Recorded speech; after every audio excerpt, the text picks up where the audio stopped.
Welcome to the Financial Advisor Success Podcast, where you go behind the scenes with financial planner, speaker, and consultant Michael Kitces to hear stories of how leading financial advisors navigated the inevitable challenges that arise on the path to success, and get insight from leading industry consultants about how to break through to the next level in your advisory business. And now here's your host, Michael Kitces. Welcome, everyone. Welcome to the 439th episode of the Financial Advisor Success Podcast. My guest on today's podcast is Alvin Carlos. Alvin is the CEO of RightCapital Management, an RIA based in Washington, D.C. that generates $850,000 of annual, primarily retainer-based, revenue serving 155 client households. What's unique about Alvin, though, is how he has grown his firm by using project management software Monday.com as a central hub for financial plan presentations and efficient client task management. In this episode, we talk in depth about how Alvin uses Monday.com alongside financial planning software RightCapital, which he uses to run planning projections, to create a task board of common planning recommendations and the subtasks needed to complete them, to efficiently present clients' financial plans and track their progress completing follow-on tasks, why Alvin recently switched from Wealthbox to Monday.com as his CRM, as he was attracted by Monday's ability for it to seamlessly connect with its project management functionality as well as its mass emailing capabilities, and how Alvin uses AI meeting notes tool Krisp to prepare meeting summaries, transcripts, and lists of action items, and how he found it to be more cost-effective than planning industry-specific note-taking tools. We also talk about how Alvin is able to profitably serve clients in their 30s and 40s with a primarily retainer-based model by charging a fee base in part on the complexity of their planning needs, how Alvin is able to achieve his goal of serving clients from a variety of financial circumstances by charging a market price for higher income clients and then discounting this fee for those at lower income levels, and how Alvin tracks his firm's labor efficiency ratio to link his staff costs to the revenue they are able to generate, giving him a better idea of when he can bring on new employees while meeting his profitability targets. And be certain to listen to the end, where Alvin shares how he has used search engine optimization tactics to rise up the search rankings in his local area, in part by writing blog posts on the key questions his ideal target clients are asking and incorporating the keywords they are most likely to search, how Alvin and his business have benefited from joining a local entrepreneurs group, which provides him with both business coaching and peer accountability, and how Alvin has been surprised about how much he has come to enjoy running his business beyond the actual financial planning work, and how it allows him to create new jobs in the financial planning industry. And so, with that introduction, I hope you enjoy this episode of the Financial Advisor Success Podcast with Alvin Carlos. Welcome, Alvin Carlos, to the Financial Advisor Success Podcast. I'm so excited to be here, Michael. I'm thrilled to have you on today and a chance to, I think, get to nerd out a little bit on technology and the tools that we use and build our practices around. Because I found most firms that do some version of comprehensive financial planning, wealth management, the different labels we have for it, usually are built around three core components to the tech stack. There's planning software itself, there's something to do performance reporting, and there's a CRM system. And then usually that's layered on top of a broker-dealer or custodian if you're actually managing the portfolio directly. And in the past, when most firms were more investment-centric, often either the custodian or BD platform or the portfolio management software was basically the hub of the business. It was like the first thing you logged into every day. And data flowed in and out from there. So platforms like TD's, VO, or Orion become like the integration hubs. But more recently, the hubs started to shift. And so as firms get more planning-centric, they increasingly start building around their planning software, or to the extent that they're doing more multi-team member interaction with clients over time, the CRM system starts to become the hub and kind of moves away from its history as glorified Rolodex of contact information and compliance documentation and into actual workflow engine for upfront ongoing financial planning. And then recently, we've started seeing yet another trend. We're seeing it in our Kitces research data, and the recent T3 study highlighted as well, which is industry CRM adoption is now actually starting to decline a little bit. And it's being supplanted by tools that were first and foremost like task management workflow systems. So like the project management tools like Trello and Asana and Monday.com. And I know you've been going through a version of this transition for yourself and recently got rid of industry CRM use one of these. And so I'm excited just to get to talk about this evolution of what really is the technology that we have to build around when we're trying to do deep ongoing financial planning for clients and ensure they actually implement the recommendations we're giving them. That sounds great, Michael. So I think to kick off, I know we're going to get to nerd out on technology for a bit, but as a starting point, just tell us a little bit about the advisory firm as it exists today, so we have some context for the discussion. Yeah, so our advisory firm, District Capital Management, most of our clients are in the Washington, D.C. area. Most of them are in the wealth building phase, late 30s, early 40s. It's going to be the bulk of our clients. And most of it is monthly retainer model. So 80% of our revenue comes from clients just paying us a fixed monthly fee. And then 20% is AUM. Okay. And then can I ask what is revenue overall for the business now? It's currently around 850,000 revenue. Okay. And how many clients is it? So it's about 155 clients. Okay. And then like team infrastructure, how many team members are on board to support and make all this happen? So in addition to myself, I have one full-time advisor, another advisor who's working 75% of the time and will soon be full-time. So yeah, 1.75 to 2 FTE on that. And then I have an admin assistant who's really like a super assistant because she does a whole bunch of things. She's a third of the time. And then I have a marketing person, also a third part-time. Okay. So it sounds like you plus a little over 2 full-time equivalent support people, but it's actually four humans in various full-time or part-time roles, depending on how much you need from that area. That's right. Yes. Okay. So that's helpful for context. So I'm just thinking about this from a kind of overall metrics for the business. So around 3 full-time equivalents and $850,000 of revenue. So your kind of revenue per team member is just under $300,000, which is a like really good productivity, staff productivity ratio for the business. 850,000 of revenue across 155 clients. So if I'm mathing this, like your typical client is north of $5,000 a year in fees, I guess most of which is retainer. Am I thinking about that right? That's about right. And it's a little bit skewed because when I started out, I would accept clients that only had like 50,000 AUM, and we didn't do full financial planning for them. And it's just Okay. like investment management, meet once a year type of thing. So there's going to be a handful of those clients who are paying at a low price. Okay. But yes, the average is going to be around what you said. Yeah, around 5,000 per client or so.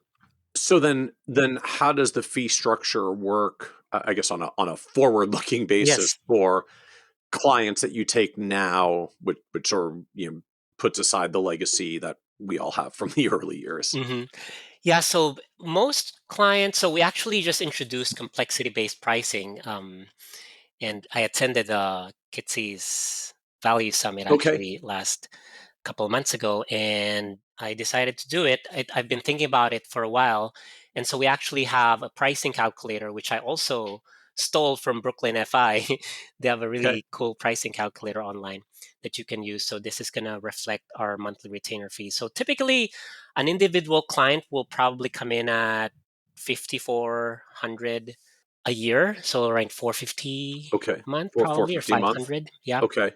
Then typical couple client will probably come in at like 7,000 a year. Okay. So now you're at 500 to 550 a month for couples. So are those the only components that go into the complexity side, like single versus couple, or are there other things you put into this? So in our pricing calculator, so we have whether you have stock options or not, whether you have RSUs or ESPPs or not, if you have self-employment income. So each of those, if you click on yes on those, that increases the monthly price. Do you have advanced tax planning issues? So we lumped a whole bunch of things in there, like if you have a beneficiary IRA or income abroad or rental property. And then the one interesting that we introduced, and I'm not aware of other advisors who do it, is we give discounts for clients making lower, who have a lower income. Okay. How So does that work? Like, what are the discounts? so actually, if I revise what I was said earlier, so if hire a regular couple that makes more than 400,000 a year Okay. household income, they would actually come in at 800 a month or 9,600 total. And so when we give discounts, we would give a discount of 150 a month if that couple makes 200 to 400K. Okay. And then we give a total of $300 discount a month if the couple makes less than 200,000 a year. Okay. And That's the number that I was using earlier when I said 6,000 a year. so that's how you work backwards to get to $6,000 or $7,000 for a couple as like a bare minimum, That's right. because it starts higher in discounts backwards if your income is more limited. That's right. Which I guess, I mean, I suppose it's another way of saying if folks have higher dollars and more financial capacity to pay, they can pay, they pay more. But I mean, it sounds a lot better to say we give discounts to folks whose income is a bit lower, as opposed to we charge more for people whose income is a bit higher. That's right, because people who make more money are going to complain and say, why are you charging more just because I make more money? So essentially, if I tell them, no, this is our price, this is the market price, but we give discounts to make it more affordable to people, which is actually embedded in our mission. Like typically most advisors will try to go up market, which is great because they get more profits or revenue that way, but we want to make it more affordable to most people. I really like how you framed that like, look, this is the market price. Like where I am for my higher income full value couples, we're choosing to discount the fees down a bit to make it more affordable for the rest. But I am struck, I mean, you're certainly relative to $800 a month, like $9,600 a year for a higher income couple that's at that level, uh like the discounting back to get them down to 500 a month, $6,000 a year, like that's not cheap, air quotes. I mean, like you're not discounting them down to $1,000 total to give away your time. Like I'm struck that the discounted value, like that, you're still at a level that, to me, just you can run a healthy business at. Like it's really hard to scale financial planning with less than about $3,000 of revenue per client. The math works a lot better when we're at $4,000, $5,000, $6,000 of revenue per client. So your discounted level isn't below the threshold of what it takes to scale the business. That's right, Michael. And I learned my lesson the hard way because when I started out, I was significantly underpricing. I think my first client I was charging her $100 a month. Yep. So yeah, makes sense. To have like a minimum fee to actually be able to grow and have a profitable business. So I'm curious, was there just like a math or an analysis or a business process for you to get to where the minimum fee needs to be after the discounts to make it viable for your firm? Yeah, so essentially I said, okay, what's my goal? I probably started doing this a couple of years ago. Okay, I want to build a $2 million revenue firm, and this is going to be the people, this is going to be the expenses, this is going to be the income if I charge at this much. And so it's basically just doing a forecast and with the whole bunch of assumptions, you plug in the price and say, okay, looks like we need to charge at least 5,000 to have a profitable business. Correct me if I'm wrong. Like, is the profit margins 25 to 35% for RIAs? Yeah, that's what you see for most independent advisory firms. Once you get to the point that you have some staff infrastructure, like if it's literally just us as a solo, sometimes our take home looks a little bit different. And once you pay yourself Yes. the advisor salary in the business, right? Or like what it would take for you to hire another advisor to serve your clients and then not show up to the business. At Yes, that that's point, right. like you're actually pricing an independent profit margin for the business. That's right, yo. So basically, after I pay myself and all the team members, I want to have a 25% profit margin, and so that's how I got to the price. Interesting. So I guess I'm curious to hear a little bit more about just how you I don't know how you built this or visualized it. So you said I want to create a $2 million revenue firm. Like that's the long-term strategic goal we're working towards. And then what was next? It was like who the clients are, how many clients? So we started out with wanting to work intentionally with the younger demographic. So I come from a social justice background, Michael. So I used to work for a nonprofit for 10 years. So when I finished college, I said, "Oh, I want to make a difference." And I thought the only way to do that is either work for the government or a nonprofit. And Okay. so that's my whole framing. And when I discovered this calling of being a financial planner and discovered, oh, I can actually be a financial planner and get paid for it. So I had that in mind in terms of most advisors would target retirees that have 1 million at least in assets under management. Then you do Right. AUM, which makes a lot of sense. Um, but I look at my friends who are in their 30s and 40s, they're not getting any financial advice, but they're making a lot of financial decisions Right. that you would argue are going to be more impactful in growing their wealth. So we intentionally created our RIA to serve 30s and 40s, make it more affordable.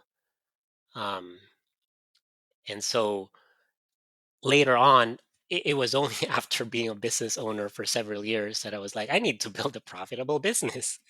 And so figuring out how to marry those two was the task at hand. Okay. So thus the when we launched originally, we were pricing at uh, $100 a month. $100 a month, like Mhm. very affordable, accessible to a good number of people, but that was getting difficult to build and scale. And being a fellow native of the DC metro area, like this is a very high cost of living area, so Yes. that gets a little bit more challenging for us around here in particular. So so then share with me a little bit more like how you like I don't know what the numbers or the sequencing was that got you to the target fee that you'd have to actually make it work.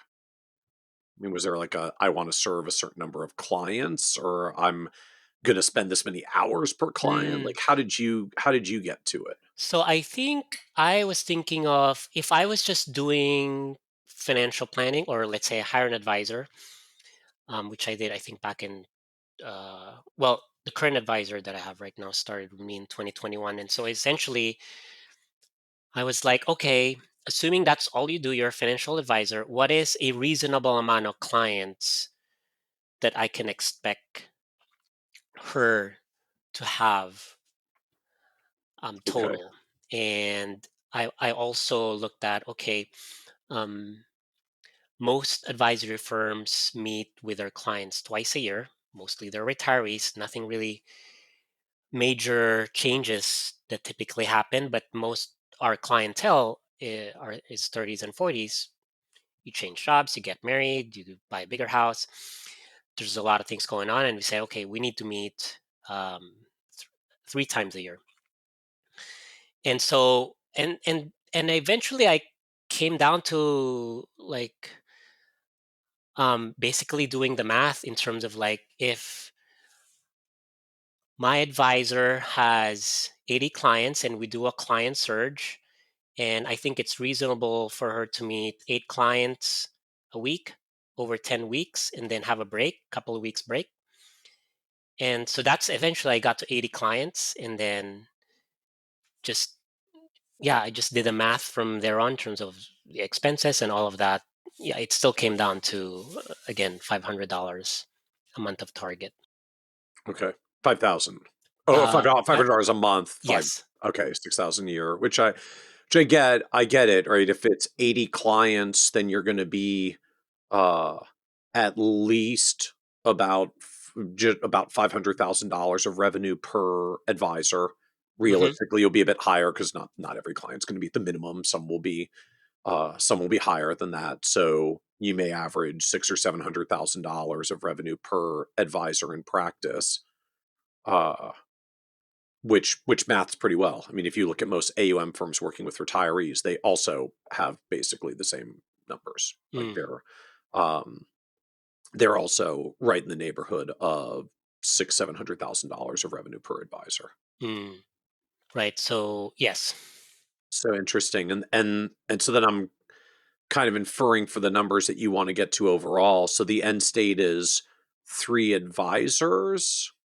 At this point, I'm gonna just try to grow, um, however much we can, and the revised goal that I have in mind, Michael, because so now I am working with a business coach. I'm part of this startup, not startup, an accelerator program by Entrepreneurs Organization. Okay. It's technically a spin-off of that in DC. It's called Entrepreneurly. It's a nonprofit. It's a spin-off of EO. So I'm part of that accelerator, and I have a business coach. And he asked me what I want to do with my business, and I said I want to be able to grow the business so I can offload my clients to another advisor, and if I wanted to, I can step away and just hire a CEO to replace me and have a set of responsibilities that are reasonable. Meaning, right now I'm wearing 7 different hats, Yep. person running the company. So Joy of entrepreneurship right there. exactly, nobody in the right mind will accept that kind of job. So essentially, how big do I need to get to build a firm where I can actually create a company that's can stand on its own without me, with functions that are well delegated? And I think my coach and I came down to around 3.5, $4 million in revenue to be able to do that. Okay. And so that's my new goal right now. Interesting. So tell me more about what the business looks like at that size and scale that you see it running, you can being able to run on its own. It looks like when I did the math, I don't think I broke it down into number of advisors, but essentially I have it in here of $4 million in revenue. And then I use a term called labor efficiency Okay. ratio by Greg So Crabtree. what's Do you that? guys use that term? I don't know it by that label, but what is it? Like what But is it I calculating think or you measuring? just XY just uses a different term, but essentially for um for for every dollar that I pay my advisor, they bring in, let's say, 2 times the revenue. So let's say I pay them 150,000, and then they bring in $300,000 in revenue. So Okay. your labor efficiency ratio is 2, because revenue divided by the cost, direct labor cost. Okay. So the healthy labor efficiency ratio is going to be around at least 2, so ideally 2.5. Okay. So, but Yep. so I assume that, so labor efficiency ratio of 2.5. Then I came down to essentially having advisor slash paraplanner salary and benefits of around 1.6 million. So it's going to be, I don't know, it's going to be around in the neighborhood of maybe 9 advisors. I don't know. I'm just estimating here of how many people that will entail. Okay. Okay. Yeah, makes sense to me. You end out with like 5 or 6 lead advisors, 3 or 4 support advisors built around them for the teams. Yes. Yeah, And something like that. if your labor efficiency ratio is 2.5x, if I'm mathing that right, that essentially means advisors earn 40 cents of every dollar.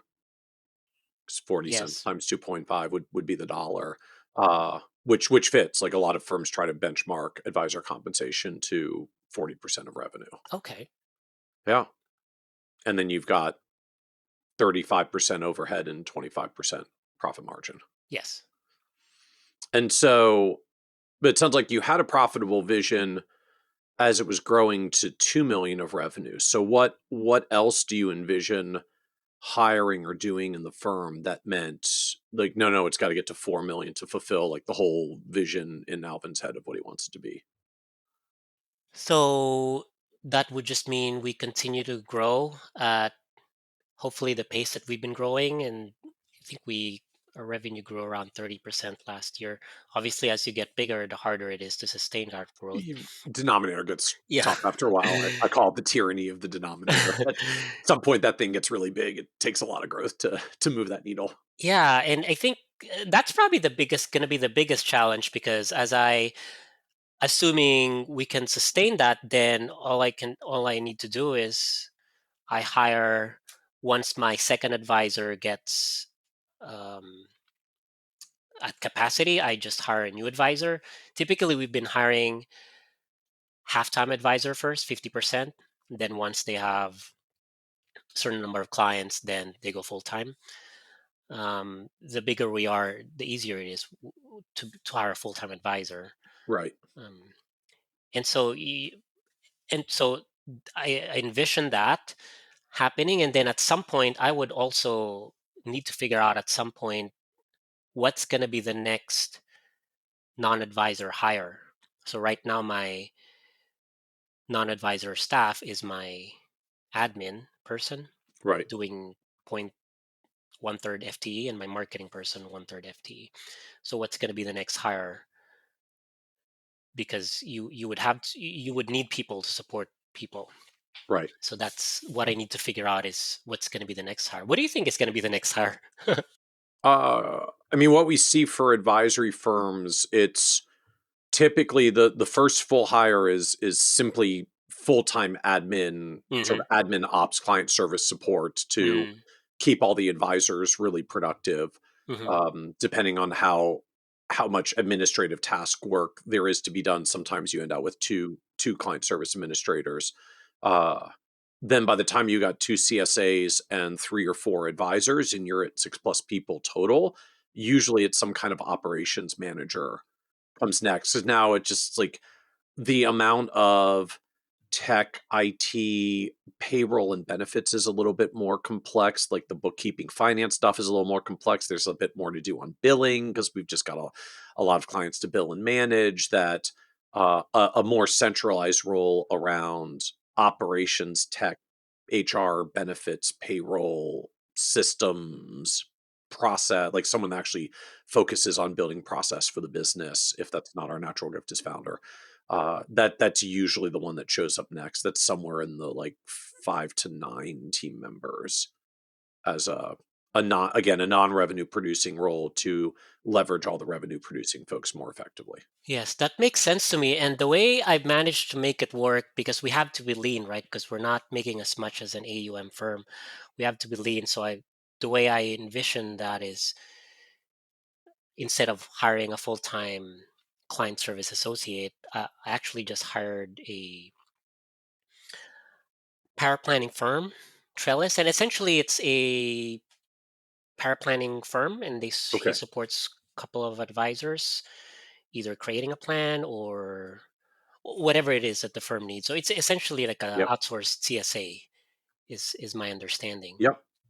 And so my point was, I need to be able to use these part-time roles instead of hiring full-time. So as I continue to grow, I'm going to use Jeff's firm or services to assist us in paraplanning and CSA needs. Okay. And then my part-time person will probably need to work more hours, or I've actually been exploring hiring someone abroad, like in India or Sri Lanka. There's a couple of outsourced firms out there that you can use these days. I got a couple ones from my entrepreneurial group. We actually tried to hire one, but it didn't really. Um, we ended up pivoting to this just US based So hourly do you power do planner. you worry about, I don't know, overseas? I hear some firms are concerned about client privacy, access to information. Like, is that a concern for you? It was definitely one of the top concerns. So that's why I'm just not hiring anyone. I won't do it by myself. I Okay. would want to do it through an outsourcing firm where they screen these people and Okay. they have some safeguards in place, like they only work at certain sites and they have some security things in place. But other RIAs do it because I asked them if they Yep. had clients who are RIAs. And have you Yep. spoke with an owner who hires overseas? Um, not a lot. I've talked to some folks that do it for the pure admin work because there are a Mm, couple of, like, virtual ops, um, virtual assistant type businesses, but I find most advisory firms seem to prefer just folks with more industry experience. They don't have to explain all the rest of what happens in a regulated advisory business, and then they tend to end out with someone that's US based because they just, there's a good number of people who were operations folks in an advisory firm who went and launched an outsourced business doing operations for advisory firms, mm, and then hmm they know the business and you don't hmm have to teach them as much. That's right. Yeah, I You know, get that. there's only, if you're not delegating financial planning tasks or industry specific operations things, stuff that interacts with a custodian, for example, like the amount of pure virtual assistant, completely non-regulated tasks is not a huge amount for most Mm, advisors. mm, Like, there's only I so much to understand. delegate before you just need someone to actually interface with your custodian or broker dealer. And at that point, you hire a person to do that. And at the point you hire a person to do that, you may as well have them do all the other admin support tasks as well because you got a person. Makes sense. Yeah. So are there? You've noted this as a contrast to AUM firms. So do you have an AUM fee component at all, or is it solely the flat fee retainer fee structure? So we do. We have 20% of our business is AUM. Okay. Some of it is just retirees that got referred to us, or some of it is our clients' parents. And I think it just makes sense to me to do AUM. If you're you're retired, we can make more timely trades, and everything is in there. You don't need to worry about a 401k. And so we, for that, we charge just your typical 1%. But because of legacy clients, um, when I initially started, we were only charging 65 basis points. Then I increased that to 85 basis points.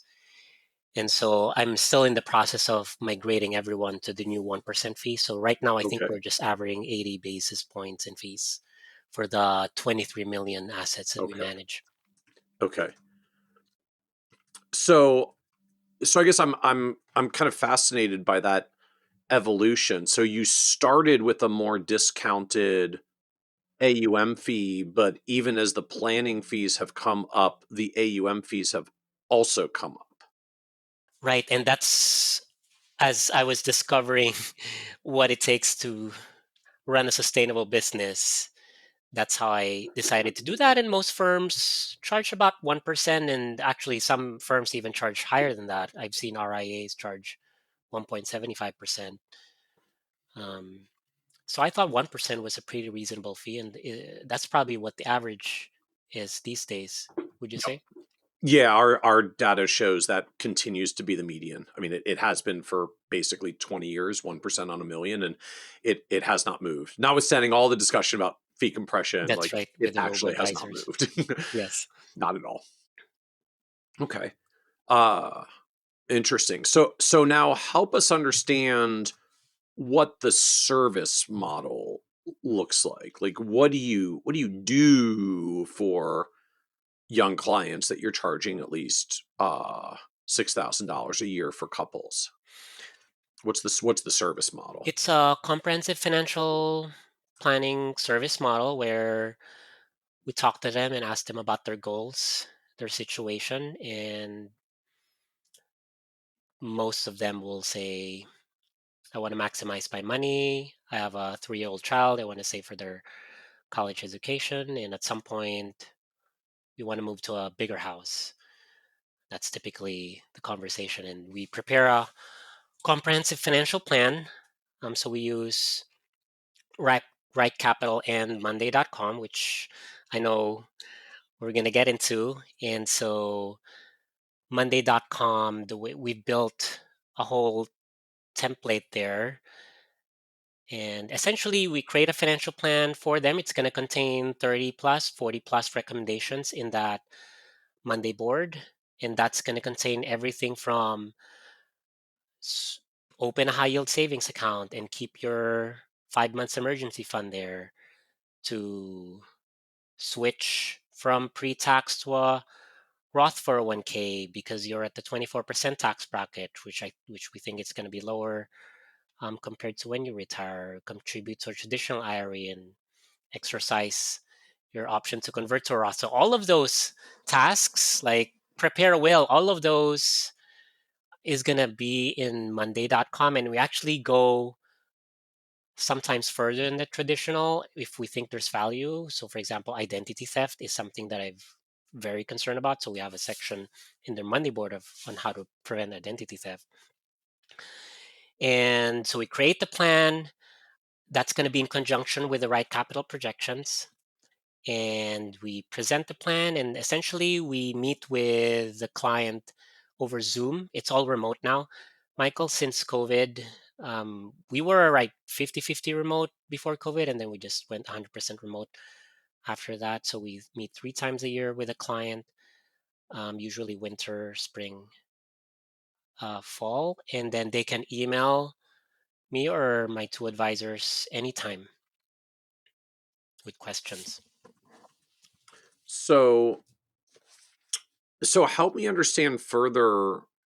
Just, you said planning with RightCapital, and then these recommendations that are getting built in Monday.com, which at least traditionally I knew was project management software. So I guess help us understand further, like what happens in each, like what exactly are you doing in RightCapital versus what's in Monday, and how does this plan come together? So with RightCapital, you can do projections. The bulk of the work there is retirement projections. What do you do? How much you need to save? Where do you need to save so that you can retire at 55? A lot of our clients in their late 30s, early 40s want to retire by 55. So the RightCapital will help you do those projections. RightCapital will help us do projections on college education. Usually our clients will typically want to fund their kids' college for 2 years at a in-state university. And so we have those projections, and then you have enough assets to last you until 90, and then all of the things that are assumed in that RightCapital projections, we make sure are going to be reflected in Monday. Like, you need to contribute 10% to your Roth 401k. We need to do a backdoor Roth, and you need to save $1,000 a month in a brokerage account. So all of that are going to be tasks that are going to be in Monday.com, so we can track, have you done it or not? And the client Monday board financial plan is also going to contain tasks that are not going to be in RightCapital, like where you keep your emergency fund or insurance stuff, which you can use RightCapital for tasks, right? But it's just harder. Can you talk about that a little bit more? Just I guess I'm just trying to envision, like, What's the difference between using the task tools in RightCapital versus what you're doing in Monday? So to start with, when I'm creating a new financial plan for a client, I have to write down all these tasks for a client from scratch. I was actually asking RightCapital. We were early adopters of RightCapital when they came out. That was our first financial planning software. And then at some point I was asking them, "Hey, is it possible for us to create a template of a list of tasks in RightCapital, let's say 50 tasks that I typically recommend to clients, such that I don't have to type in every single task every time I create a financial plan?" I don't know if they have a feature like that right now. I'm not aware of it. So that was one thing that frustrated me is I do like 80% of the recommendations that I give to clients, um, is going to be the backbone is going to be there because most of them are wealth building. But I would have to build it from scratch and write capital. With Monday, what we've done is we've created a template, a board that will contain all sorts of recommendations that we can possibly give to a client. And so when we create a financial plan, typically after you see the client situation, you can sort of get, okay, I don't need this. So it's just you select a whole bunch of tasks and you just delete them. They're not a business owner, so I'm going to delete this section. Or they don't have credit card debt, I'm going to delete that section. They don't have a child, I'm going to delete that section. And then you continue to refine the plan to make sure that it matches with RightCapital. And the advantage of that is the efficiency, Michael. So my senior advisor Kayla and I can create a financial plan both using Monday and RightCapital in 3 to 4 hours. Um, Data gathering up to the completion of the plan, which I think is way below the industry average. So I'm just trying to visualize this. So in Monday, you basically have like the master list of all recommendations, like all the things that commonly get said to clients. And I'm kind of inferring like it's not even literally just the recommendation you should have an emergency fund. It's actually structured as a task or like tasks with subtasks. So, Yes, you need emergency funds, subtask number one, open emergency fund accounts. Task e- number two, transfer the appropriate amount of money. Like, just you can literally like workflow the tasks through. exactly. Yes, these are actually actionable tasks that, Okay. and then once they open a high yield savings account, we can mark it as done. And now they need Because to it's in, transfer that money to that new emergency fund, and they haven't done that. So it's going to be working on it. There's a status column. And so this is where the project management aspects kick right. in, right? So I can assign them as an owner, um, automate $500 a month to your emergency fund from your checking account. So I can assign the client as an owner. They're gonna get an email about that. I can assign a date, so I can create an automation there that says 2 weeks before the due date, ping the client. When the due date arrives, ping the client again. So I don't need to constantly check, oh, has the client done this? Not okay. I'm going to go ahead and email the client. So it saves me time because after the meeting, I've set already these tasks um, and due dates for the client. Okay. So this is helpful as I'm trying to visualize. So now uh you've got a whole so there's a board that's got whatever is the 50 things that ever might come up as prospective recommendations for clients that are all task templates with subtasks that have been built out, at least in skeleton form. I'm sure you like occasionally have to edit it to be client specific, open account at your bank, not the bank or something. But you've got a master list of tasks. And so if I'm following it right, so there's like a templated version of the board. So you like copy it over for a new client. That's now their board. And then you don't have to start writing recommendations. You effectively start deleting non-recommendations. That's right. And then suddenly you're down to a board that's specific for the client with all the tasks fully configured, with all the things that they need to be doing assigned to them specifically. And now you just set out, okay, which tasks are we working on first? Those are the ones I assign to them first. And I guess mechanically, like you have to invite them to the board. That's right. And we can invite an unlimited number of guests.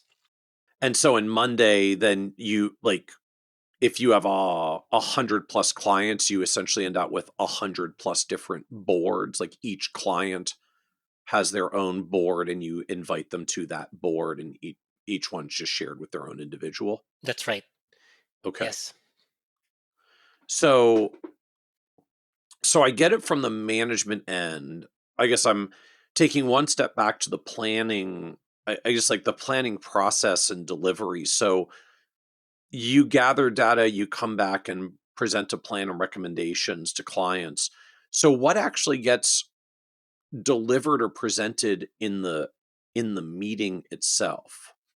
So we share our screen. We show them all the recommendations in Monday and what we think they should prioritize. We show them the projections in RightCapital because they would want to know, okay, I can fund my kids' college by 2 years if I contribute X amount to their 529 and retirement projections.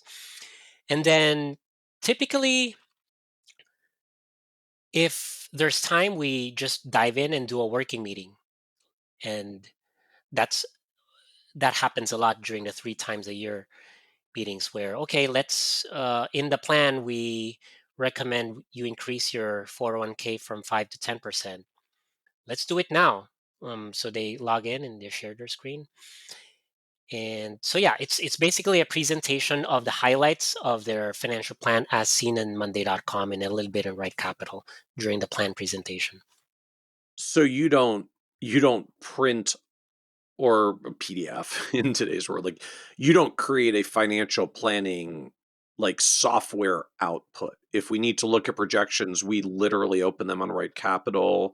Otherwise, we're solely looking at the Monday board.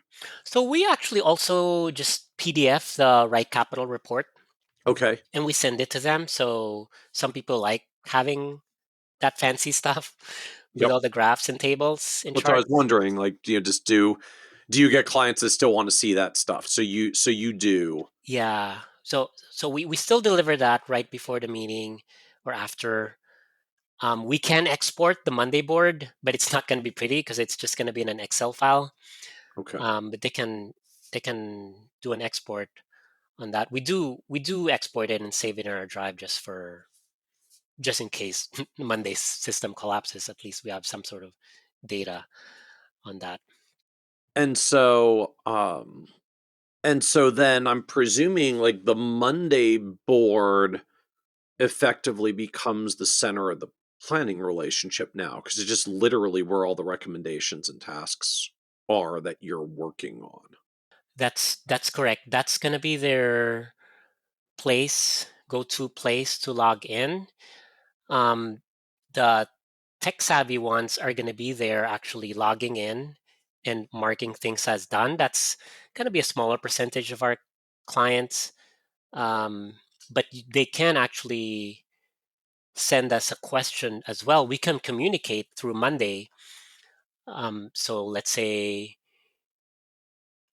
we wanted them to reallocate their 401k, and we ping them to do it, and then they do it, and then they come in and log in through Monday and said, "Hey, I'm in my 401k and I don't see the fund that you were saying, but I see this. Is this good?" So we get a notification in on a Monday board. We respond to the clients in their Monday board.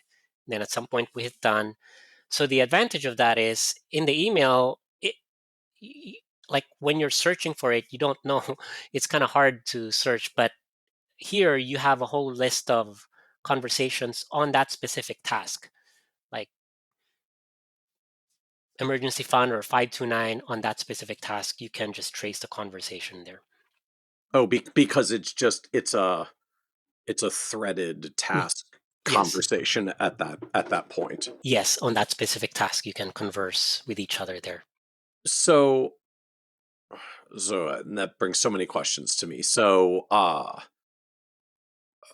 like, do clients, I don't know, do clients get thrown or confused? Like, am I supposed to email you, or am I supposed to log into Monday? Like, am I allowed to email you? Do I have to log into Monday to do it? Like, how do you manage where am I supposed to communicate yet another portal Yeah. thing? In the ideal world, Michael, they would just ping us through Monday. So we've actually, my team and I talked about that, and I think we think it's too much to require. So we just tell them you can email me or you can ping me on Monday, and clients will do either or both, Okay. depending on their So you preference. give them the choice. Hmm. It's not a requirement. I guess if they don't, then you have to go into Monday and like mark the tasks and Exactly. how they're doing so that they're accurate when you have your next meeting. That's right. Because some clients don't want another login to deal with. So for a handful of clients, it's really just for us. The Monday board is going to be for us as a task management tool, and for some, it's going to be both, where the clients can also see their progress and communicate with us. And so I guess I'm just still trying to envision. I mean, you're framing this around the efficiency that you get from it. I think a lot of us have so much fatigue around how many different tech systems we have that we have to use and log into and integrate together that like I just feel a collective like ugh at the thought of another thing to log into. So I don't know how, like, help me reconcile. I'm feeling resistance to have yet another thing to have to log into and manage, but you're saying it's more efficient. Like, I don't know, what's happening that makes this easier and more efficient to have this on top of my CRM, on top of RightCapital, like yet another system where I'm tracking tasks and activity and managing client information. Well, let me ask you, the typical advisor, how are they tracking client tasks, and how are they making sure whether or not it's done or not? Do they use what are they using? Are you using CRM, right? Capital or Monday or sorry, Word or Excel? I think it's all over. I don't know that we've directly tracked this in our research. What I see is a lot of firms cover this in some combination of their financial plan or basically meeting agendas. Like, we recommended this, and then when we have our meetings 1 or 2 or 3 times a year, we pull out what we were working on and say, how are you doing? Have you completed it?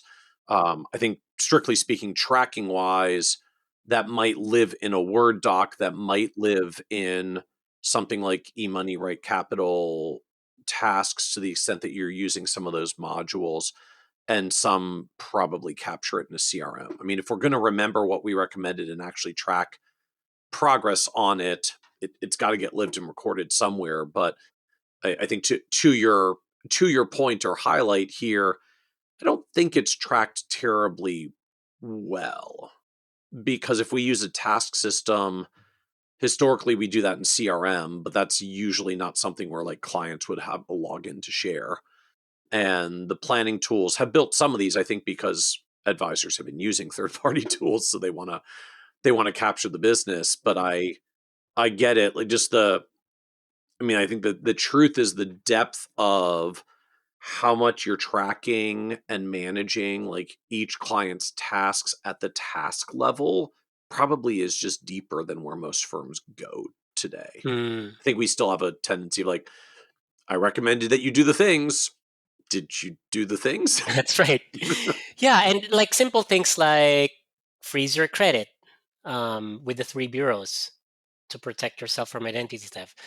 Probably most advisors will not care to track that, but we want to track that, and we've found that this is really the best way to track everything. Have you done your 2024 traditional IRA contributions? It's so easy to track that. If a CPA asks, "Hey, how much did that client contribute again?" We can. It's at our fingertips, and I Right. realize it's a separate login. And we had that issue when we were using Wealthbox, but now we don't have that issue anymore because we're using Monday as a CRM as well. So Oh, so you actually dropped Wealthbox CRM for we this. we literally just ended our subscription March 31st, like more than a week ago, to Wealthbox. Interesting. And so to use Monday as your project, like to use this system for all your clients, or because I think Monday actually has like a project management system and a CRM system. Are you like expanding this project system, or are you actually using their CRM like standalone as well and integrating them together because it's from one We provider? we weren't familiar that they had a CRM, but when somehow my assistant discovered that they had one, I don't know how new that is, but essentially when we discovered that they had a CRM, we just switched because it was no additional cost to us. It was just a different interface with new features. We had to transfer all of our Monday boards to the new CRM, which is takes a little bit of work, but it was fine. But now we use their CRM, and so all of our client data is in there. Their background info, email, and Monday CRM tracks the email conversations back and forth. You can write notes in there. So anything really that Wealthbox can do, Monday CRM can do. It's just gonna look different. Interesting. And I guess the upside of that as well, to the comment you just made, if if I've got email correspondence with my client, and I've got like direct email, and I've got task related correspondence, right? They're checking off tasks, or they write a comment in the thing, I don't know what I'm supposed to do next. Advisor, please help me. Uh, all of that communication now gets consolidated to a single record when you're running Monday for CRM and project management and like financial planning boards, because it's one system. That's right. Yeah, It's we one. don't need to log into either and say where did I'm pretty sure I wrote down a task for myself about reminding the client of task A, and but now it's all going to be in Monday. So are there uh, capabilities that Wealthbox had for the industry that you don't have in Monday? I mean, was it a trade-off? We give up some things to get this integration with the financial planning boards, or were you able to substantively replicate the rest of the CRM functions as well? We looked at the main features and compared, and Monday actually had slightly better features. So, for example, Wealthbox had a mass email option where I can email all my clients, but I can only do it 100 at a time. So before, I had to do it multiple times. With Monday, they actually have a nice button that says mass email, and I can send 500 at a time. It's all going to be tracked. So for that one, Monday wins. Wealthbox had a report on. We had some report templates there where I wanted to understand where did my 2024 clients come from different sources. So Monday can do all of that, and actually, it's much easier to change the timeline in terms of I want to know where I got my past clients for the past 2 years. I can just do filters on that. So I don't think Wealthbox had a feature that Monday doesn't have. I think the only quote unquote complaint that my team and I have with Monday is when you scroll down on the history of the notes in Wealthbox, you can see more of the notes as you scroll down, but here Monday hides it more. So I mean that's really minor. So I can just click on the thing in Monday and I can expand it. Yeah, it's a fully functioning CRM system. And are there, I don't know, are there integrations to other tools that Wealthbox would have as an industry player that Monday might not have?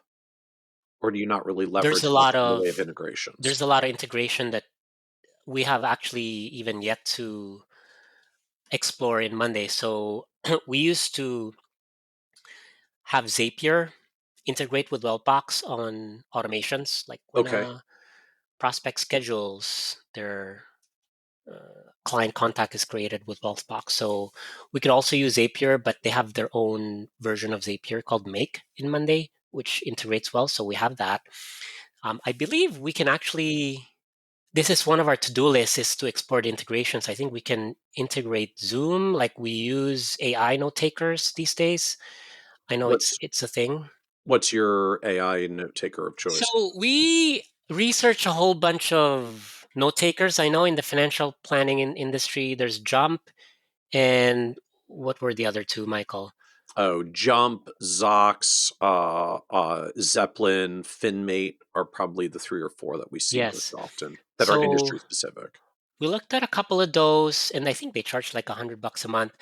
And we looked at just the regular note taker apps out there that other companies might use. Like obviously there's Zoom AI Companion, which is really easy. We use Zoom as a backup. We tried Grain, and think I just did an online research in terms of what's the best in terms of accuracy, because that's what we want, right? An accurate Yeah. transcript and summary. And we settled on, well, we decided that Krisp fit our needs, KRISP. Okay. We pay Krisp, I think $8 a month, um, like a tenth cheaper Oh, than wow. Jump. That's a lot cheaper. Yeah, and it summarizes really well, and it produces action items. You can get a general summary, or you can do a detailed summary per topic. Like, okay, you talked about buying a vacation home, so there's a summary in there. You talked about retirement, there's a summary section there. Very cool.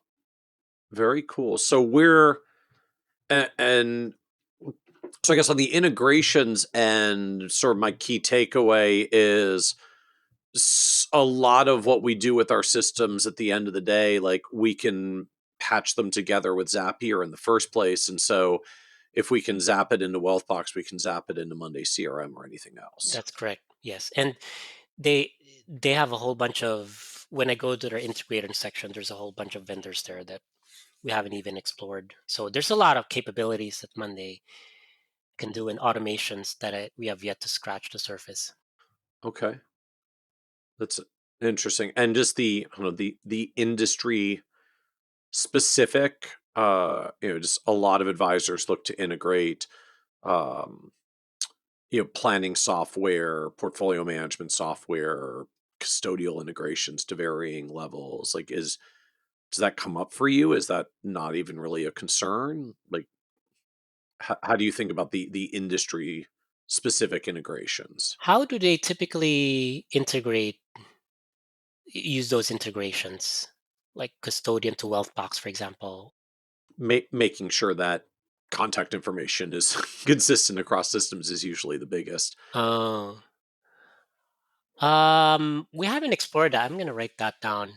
So we use Goldman Sachs as our Okay. custodian. So I'm gonna see if, Oh, interesting. So but yeah, we haven't looked into that, Michael. what what led you to Goldman and not Schwab, Fidelity, Altruist, a lot of the others that are out there? So when we were starting out, we created our RIA back in 2013, and then I quit my nonprofit job back in 2015.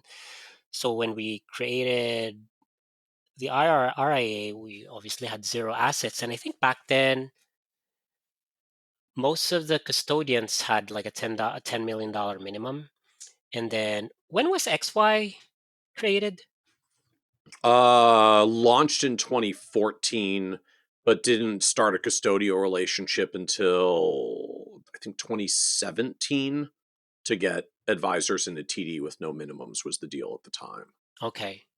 So yeah, there was no XY, or actually, I didn't really know about XY until several years ago. But so there was really um, no way for us to custody with Fidelity or Schwab. But Folio Institutional was the firm back then. Goldman Sachs bought it a couple of years ago, Right. and so they were doing no minimums. So and they were they had some nice features where you can create model folios and subscribe clients to those, and then it's easier to rebalance. I'm sure other custodians can do that, and yeah, that's how we ended up with Goldman Sachs. So you were with them in the folio days as the no minimum custodian, and then when Goldman bought them, you went along and have continued. Right, and essentially nothing really changed in their platform. It's just now branded as Goldman Sachs. I was going to ask, like, did anything change for you as a user, or has it effectively just continued the same way Yeah, throughout? it's same way. We had to like fill up a new form, but after that, everything else is the same. I Okay. mean, they bought Folio for a reason. They wanted to get into that space, and Folio was doing some pretty cool things. And Right. so, yeah. Okay. Very cool. Very, very cool. So, uh, so now as you look forward from here, like uh what comes next for the business as you continue to build and iterate? So my business coach tells me I need to spend more time on sales and marketing. So, and I've, I believe that. So now I want to just spend more time on that and work with my marketing person, just to continue to generate qualified leads for the firm. We're hoping to get 30 new clients this year. I think last year we got 36. No, last year we got 30 new clients. So yeah, we want to get 30 new clients this year. And basically just once my second advisor hits close to capacity, hire a new advisor and just repeat the process. And at some point I'll need more time for my paraplanner and my assistant, and hopefully hit $4 million in revenue in, I don't know, 10 or 15 years. I'm sure it's not going to be as smooth as that, as we all know.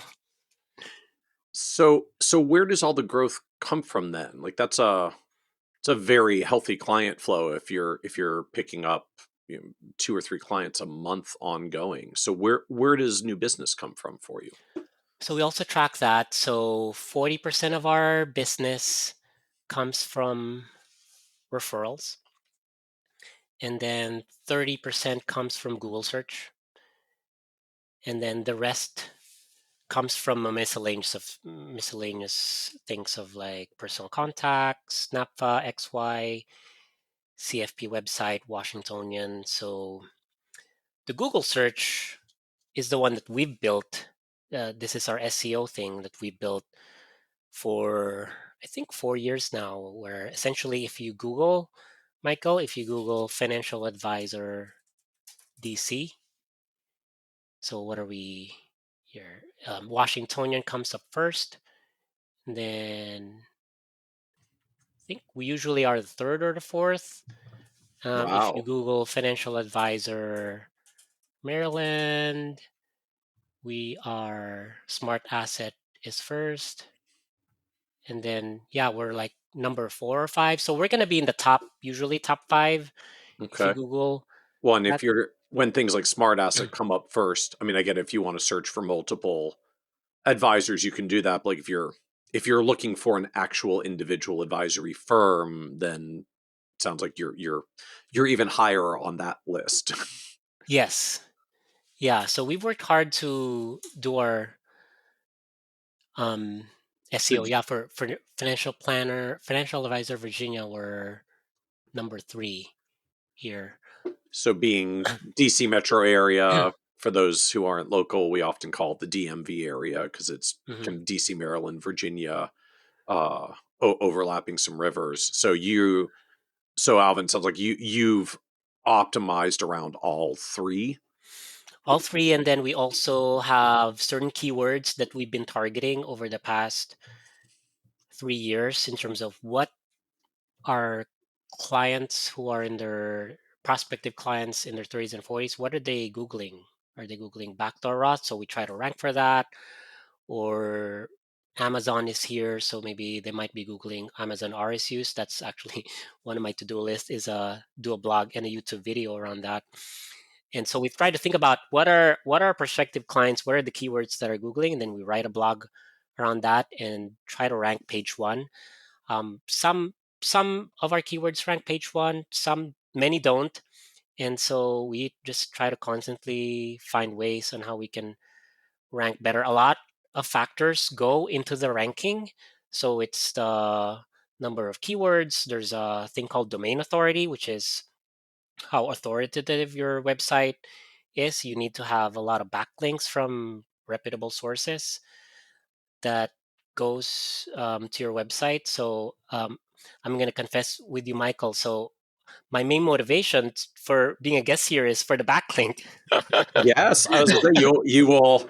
We are a pretty high authority site, and That's right. you will get a backlink from our podcast page back to District Capital Management. That's So, right. yep.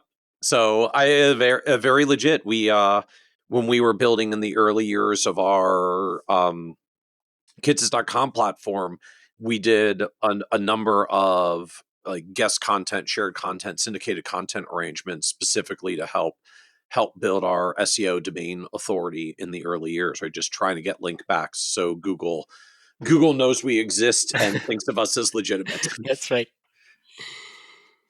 So it's been really fascinating learning all about that SEO and just trying to evolve on that. So how do we a lot of some people are now asking ChatGPT or Gemini on where to find financial advisors. How do we rank for that? I have no idea. Right now, I think ChatGPT ranks us as number two. I have no idea where it got that.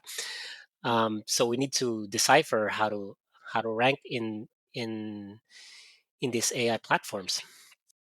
So are there other ways that you're using AI in the business at this point?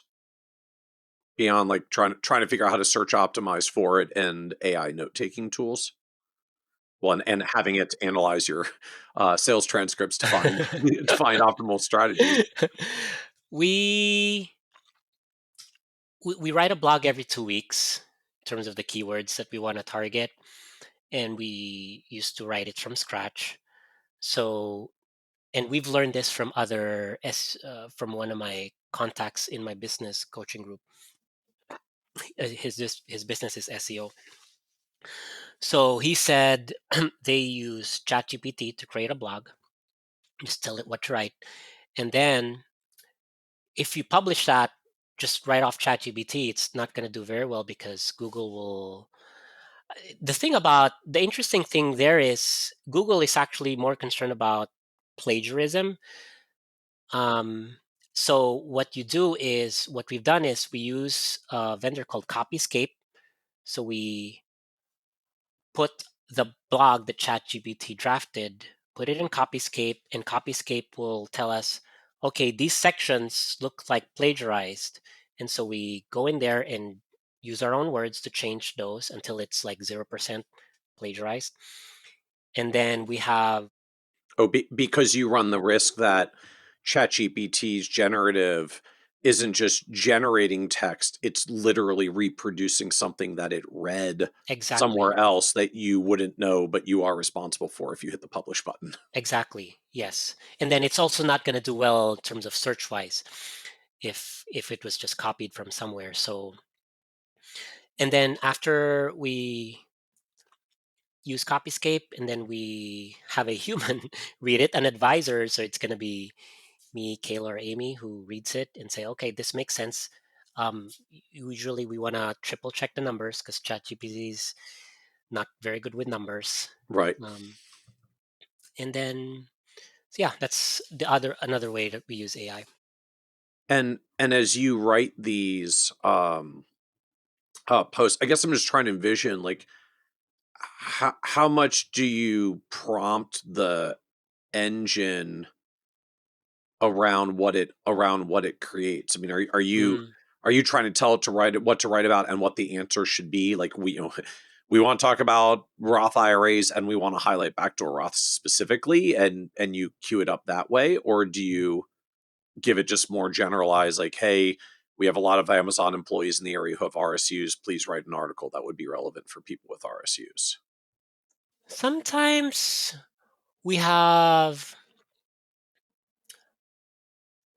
something to, like a strategy we want to communicate. Let's say I'm going to write a blog on Amazon RSUs. Instead of just asking it, write a blog on how to maximize your Amazon RSUs, we have like 3 things that we want to make sure we convey in that blog.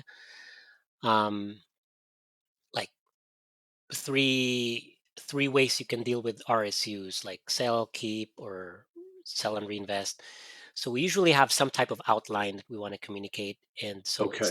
we're not just telling it to write it from scratch. Also, we also, when you Google a keyword, Google will have people also ask questions. Like, for example, Yep. I Googled financial advisor DC. What is a normal fee for a financial advisor? That's like a commonly asked question.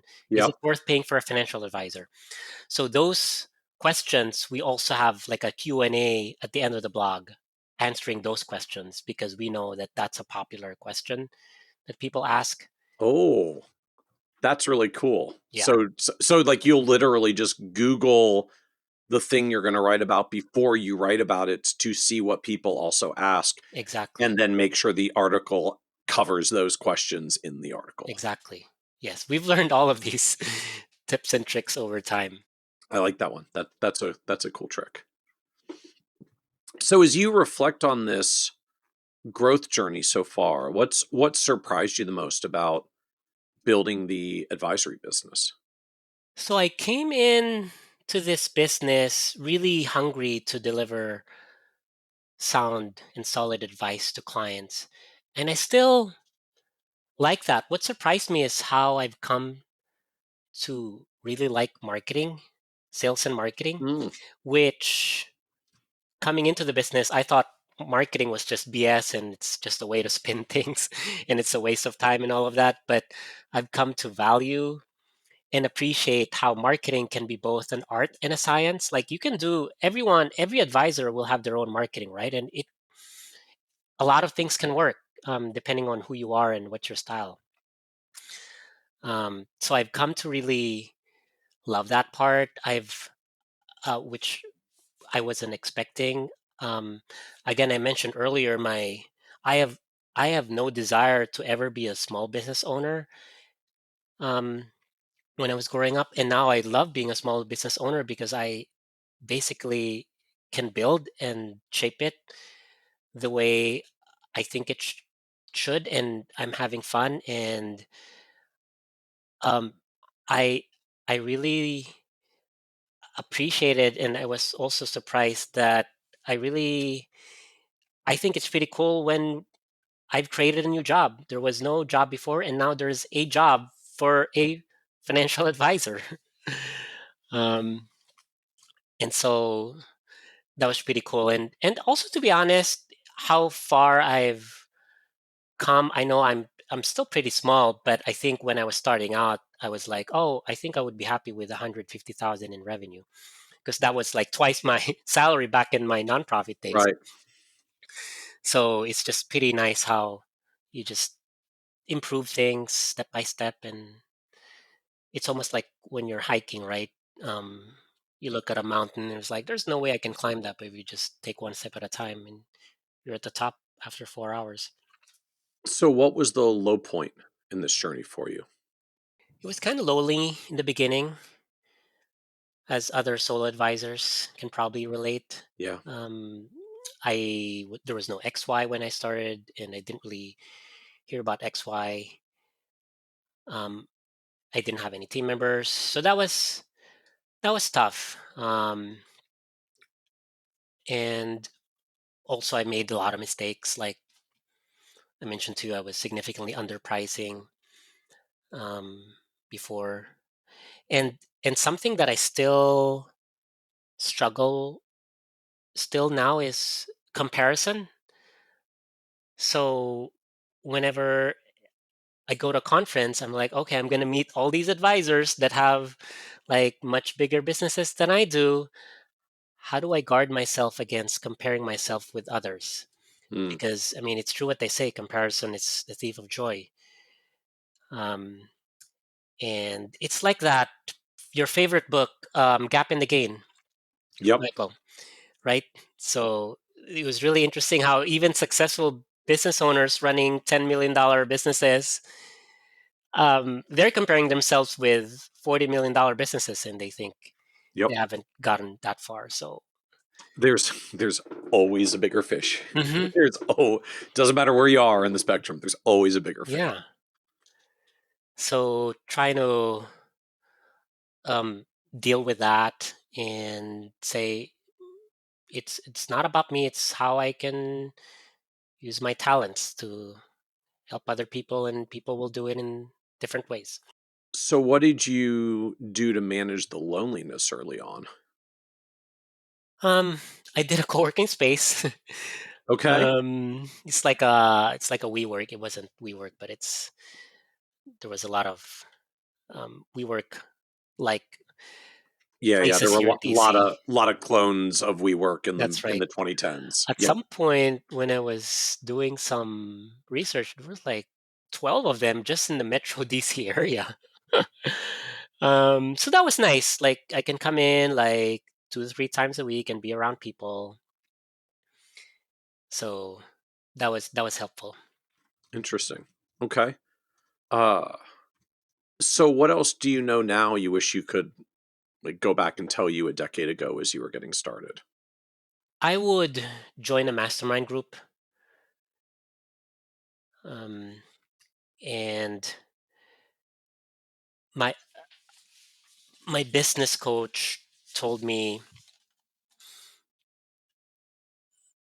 he also has a business coach, and his business coach said that um, what is the top three criteria of a successful business owner? And I wasn't actually expecting the answer, but he said you have an accountability group, you have a business coach, and you're focused on sales and marketing. So those three. Interesting. Wait, say those again. Focused on sales and marketing, have a business coach. Good and recommendation and for business coach. be part of an accountability group, join an accountability group. Okay. So accountability group, that's going to be your mastermind group in Right. XY. So that's a really cool feature. If I'm already part of a group through Entrepreneurly, so if I wasn't part of that, I would definitely join the mastermind group, because you just learn a lot of things and you get camaraderie from Yep. there, and it helps you keep you accountable, right? Um, um, and so I would definitely encourage new advisors to look into that. Um, Coaching, which is one of the three, I was but say like you hired a full time, well not full time, but like you hired a coach directly. it's one of the perks of joining this business coaching group, Entrepreneurly. So we're assigned, it's a group coaching format. There's four of us plus a business coach. We meet once a month. So basically I'm getting both the accountability group and the coach. Any other advice you would give younger, newer advisors who are still getting started? I talk, my wife and I talk a lot about having a growth mindset. So sort of like either you win or you learn. So essentially, the idea of that is, okay, sometimes you do great on certain things, but sometimes you don't do great, or it flops, or you make a mistake. How can I turn that into an opportunity? I seem to remember actually I don't know if it was you talking to Stephanie Bogan about turning a setback into a huge opportunity. Yep. That that stuck with me. And so if I ever if I ever stumble across like a huge setback, I try to ask myself, it's not often easy, but I try to ask myself, okay, how can I turn this into an opportunity? So for example, my first advisor that I hired, I really loved her, and then worked for me a couple of years. And then at some point she decided she wanted to leave for personal reasons. You know, that The happens. most terrifying moment for anyone that finally like hires an associate advisor and then finds out they're leaving. Yep. Yeah. And I thought, I had big plans for you. And so I was brokenhearted. And, but I asked myself, okay, how can I turn this into an opportunity? So, okay, she was part-time. I just hired a new part-time advisor. Maybe I can promote her to a full-time advisor now because I'm going to have the cash flow to do that now. And that turned out to be Kayla, which is one of my Rockstar senior advisors. So yeah, how to turn setbacks into an opportunity and having a growth mindset.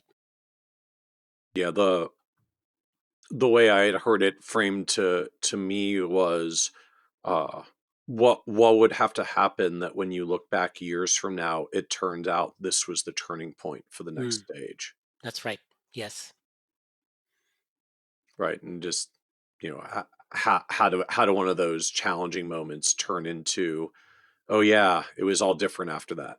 Because a lot of us have those moments. You can only see them in retrospect, not forward. Yeah. So the interesting thought experiment is like, okay, when it's several years from now and you're looking back at the thing that just happened that we're freaking out about, like what would have to happen that when you look back on this years from now, you'll realize that this was the turning point. That's right. So as we wrap up this podcast, this is a show around success. And one of the themes that always comes up is literally that word success means very different things to different people. And so you're on this wonderful success path with the business. I think you said 850,000 of revenue, staring down $1 million and a path to 4. The business seems to be in a wonderful place right now. How do you define success for yourself at this point? The simplest answer, which is actually not my answer, would be to say if I hit 4 million in revenue, then I would consider it a success. But actually, I wouldn't say that is my answer. I would probably just say at my deathbed, was I able to use my talents to serve other people? Was I able to just constantly learn and improve every day, every week, and use setbacks as an opportunity? I would consider that a success.